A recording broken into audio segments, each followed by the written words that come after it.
تو اس کے بعد اللہ تعالیٰ نے وہ حکم دیا ہے جس کو ہمارے ہاں پردے کا حکم بنا لیا گیا، درحال کہ اس میں الفاظ بھی بالکل مختلف اور اس کا پس منظر یہ میں نے بیان کر دیا، یہ تسلسل سے چلا آ رہا ہے۔ سلامتی ہے ان آنکھوں پہ جو ہدایت پہ نظریں جمائے بیٹھی ہیں، ان کانوں پہ جو ذکر خیر کے منتظر رہتے ہیں، اور ان قدموں پہ جو ہدایت کی راہ پہ گامزن ہیں۔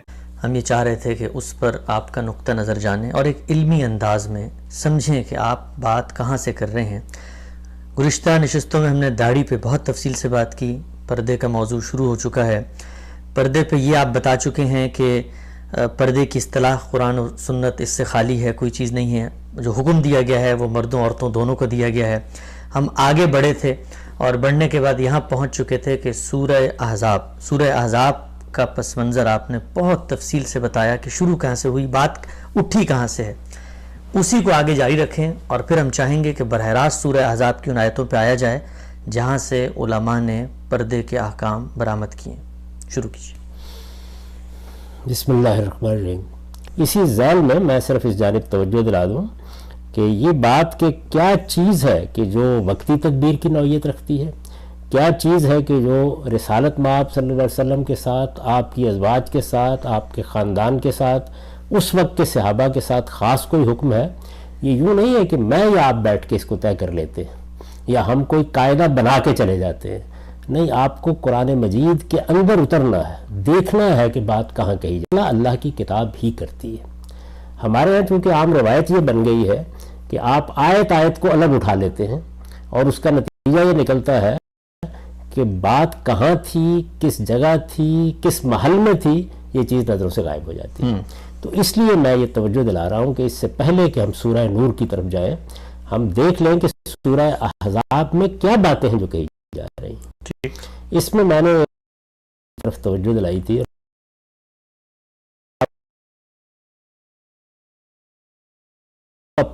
گیا تو اللہ تعالیٰ نے پہلے بات یہاں سے شروع کی کہ اگر عام لوگوں کسی زندگی بسر کرنی ہے تو آپ رسول اللہ صلی اللہ علیہ وسلم سے علیحدگی اختیار کر لیں، یعنی یہ بحث ہی یہاں سے شروع ہوئی ہے۔ تو اب دیکھیے اس کو کس طرح سے اللہ تعالیٰ نے کیا ہے، میں آپ کے سامنے ایک ایک برہلے کی چیزیں رکھ دیتا ہوں۔ یہ سورہ احزاب کی 29 آیت ہے۔ پوری کی پوری سورہ احزاب اصل میں رسالت مآب صلی اللہ علیہ وسلم کے ساتھ جو معاملات پیش آ رہے ہیں ان کو موضوع بنا رہی ہے، ٹھیک، یعنی قرآن کی باقی صورتوں سے اس لحاظ سے۔ تو یہاں کیا کیا اس آیت 29 میں، یا ایھا النبی قل لازواجک ان کنتن تردن الحیاۃ الدنیا وزینتها فتعالین امتعکن واسرحکن سراحا جمیلا وان کنتن تردن اللہ ورسولہ والدار الآخرہ فإن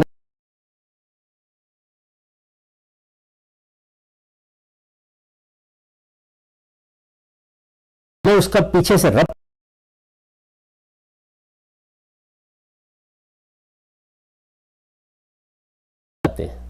یعنی پیچھے سے بات یہاں تھی، تو اللہ تعالیٰ نے گھروں میں فتنہ اٹھانا چاہتے ہیں ہمیں کیا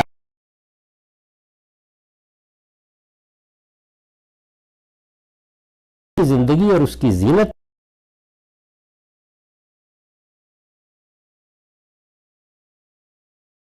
اور اس کے رسول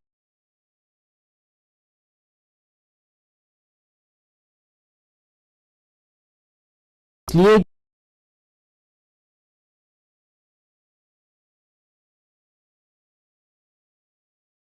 اس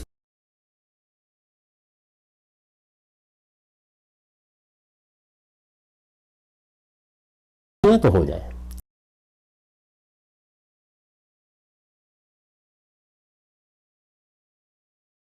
قرآن میں لکھا ہے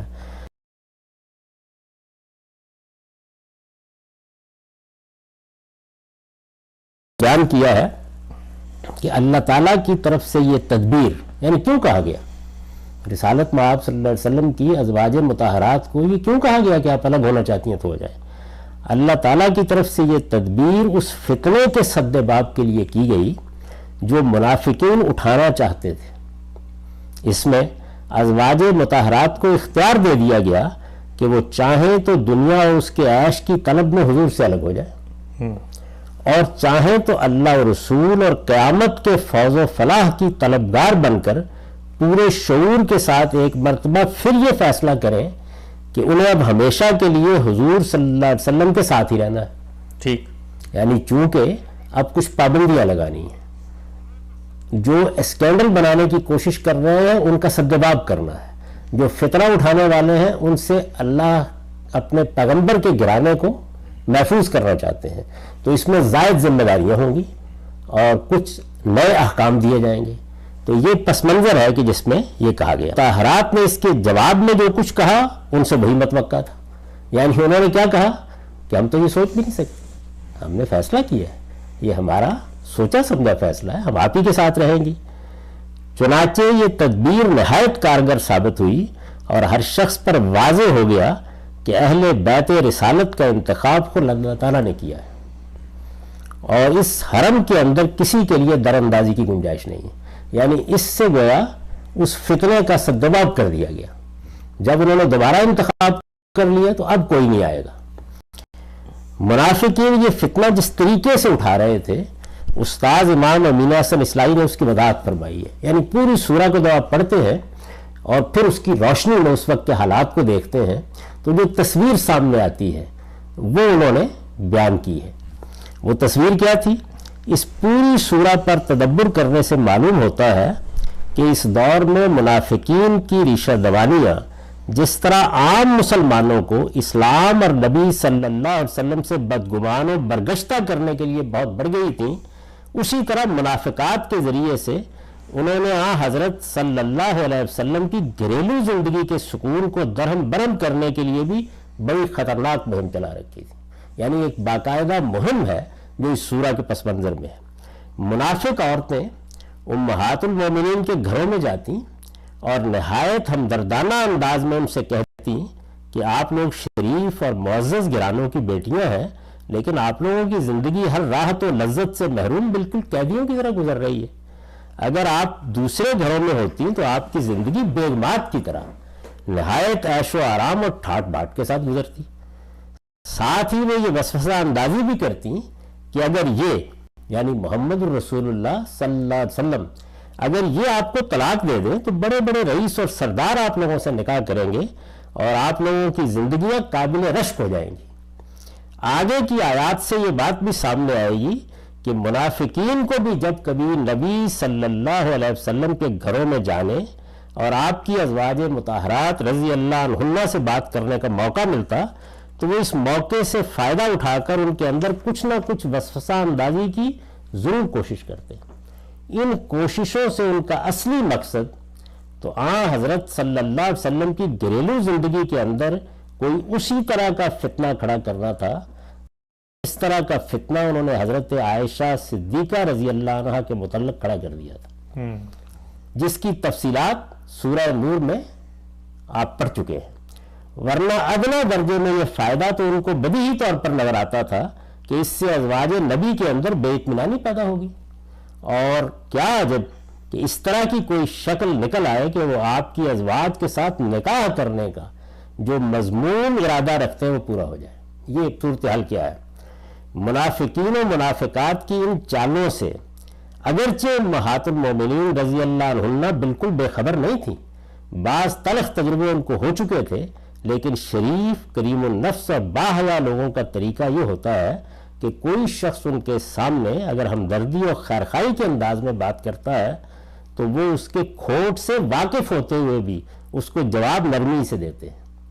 امہات المومنین رضی اللہ عنہن بھی اپنی کریم النفسی کے سبب سے ان لوگوں کو نرمی سے جواب دیتی جس سے یہ کمینے لوگ اس طمع خام میں مبتلا ہو جاتے کہ ان کا پروپیگنڈا کامیاب ہو رہا ہے اور وہ بہت جلد اپنے مقصد میں کامیاب ہو جائیں گے. یہ پس منظر ہے اس میں یہ کہا گیا, یعنی یہ آیا تخیر, یہ کہا گیا کہ آپ چاہیں تو رسالت میں آپ صلی اللہ علیہ وسلم کی رفاقت اختیار کیے رکھیں اور چاہیں تو الگ ہو جائیں, ہم آپ کو رخصت کر دیں گے, خوشی کے ساتھ رخصت کر دیں گے. جیسے یہ بات کہی تو آپ دیکھیے آگے کیا کہا ہے.